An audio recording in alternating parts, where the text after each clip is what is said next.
Hey everybody, Tony D with a final hot take of the evening with Little Joan. Just a note, Little Joan's birthday, ooh, is September 27th. So if you want to do something nice for Little Joan, I don't know, you could send me a few dollars on Patreon, I guess, and I'll buy her some treats. Won't that be nice? Little Joan will be 6. 6 years old, Joan. Getting up there. Okay, so let's get into this. Donald Trump Jr. slams Nashville officials for concealing low beer virus numbers. Yes, this is a beer virus thing, but it's a different kind of beer virus thing. For those of you who haven't heard, the Nashville mayor's office, the Dem mayor of Nashville, of course, and this is Donald Trump Jr. tweeting about it. The Dem mayor of Nashville knowingly lied about beer virus data to justify shutting down bars and restaurants, killing countless jobs and small businesses in the process. Everyone involved should face jail time. How many other Dem-run cities is this happening in? I would venture a guess, all of them. And I would venture a guess, all the states too. There's already rumblings in the New Jersey state government that there's been some fishy numbers with regards to the beer virus. But Phil Murphy is pretty slick that way. I don't think you're going to catch him. I don't think you're going to catch a lot of these guys fudging the numbers like you caught the mayor of Nashville with emails and whatnot.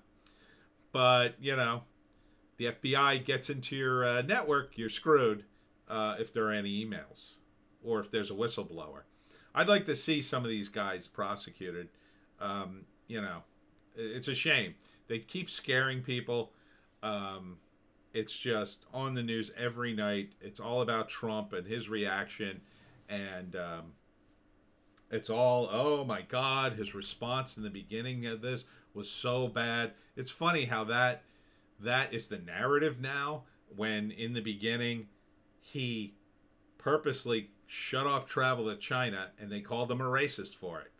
And there were articles all about the beer virus. Beer virus is no big deal. And they were from left-wing publications who were positioning themselves to call Trump an idiot for his response. That's all it was. It wasn't about checking the facts or anything. They were positioning themselves to say, see, Trump doesn't know what he's doing. Same thing with Nancy Pelosi. That's why she went out to Chinatown. Same thing with de Blasio and his health minister or whatever she is. They all went out and said, no, it's no big deal. They're blowing this out of proportion. And yet those people still have their jobs. And yet those people turn around and then complain about Trump. It's just mind-boggling. And, of course, the media, they don't play those clips over and over again. Imagine if it was the other way around. Imagine if it was Trump complaining over and over. Oh, this is no big deal. And in fact, they keep playing his clip when he says, oh, this will be over soon, I hope, or whatever he said, something like that. And, but, you know, they're not going to play Nancy Pelosi's clip. And you see how quickly her whole hair salon gate dropped off the face of the earth?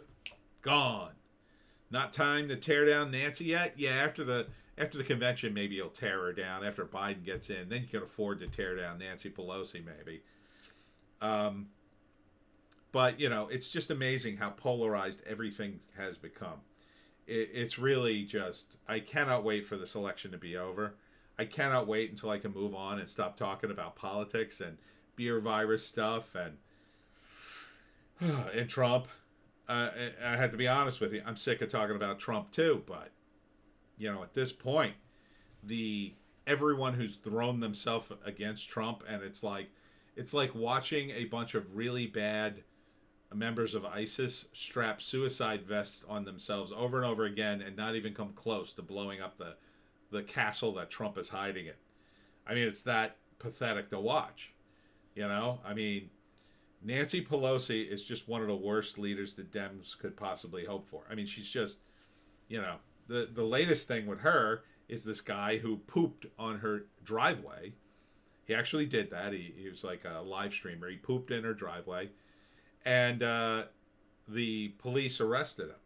Now, what you have to understand, Nancy Pelosi lives in San Francisco, where poop on the street is a huge problem. They allow the homeless people to poop and pee wherever they want on the streets. They've all kinds of businesses have closed, and this is before the virus. I mean, understand the insane amount of taxes and fees and permits you need to operate a business in San Francisco. Yeah, and you've got homeless people shooting up and pooping literally right in front of your business. I mean, you can't operate a business that way, especially a high-end business in San Francisco. You know, do you think Nancy Pelosi is going to step over all the piles of poop to get to your salon or whatever? Well, apparently she did for one salon anyway. But, you know, there's a lot of places in San Francisco that require, you know, they shouldn't have to deal with that. I mean, look, homelessness is a thing, but people pooping literally right in front of your store, no. We shouldn't have to tolerate that. You tell the homeless people to go to a Starbucks. Starbucks has an open door policy to anyone to poop in their place. They've got bathrooms. A homeless, why aren't you pooping in Starbucks? They welcome you. I think they put in needle things too, like needle dispensary things. You know, they are essentially a restroom for homeless people who you don't have to buy anything. We've established that with Starbucks. They're very progressive. I don't know why the homeless people aren't being directed to the nearest Starbucks. They're everywhere.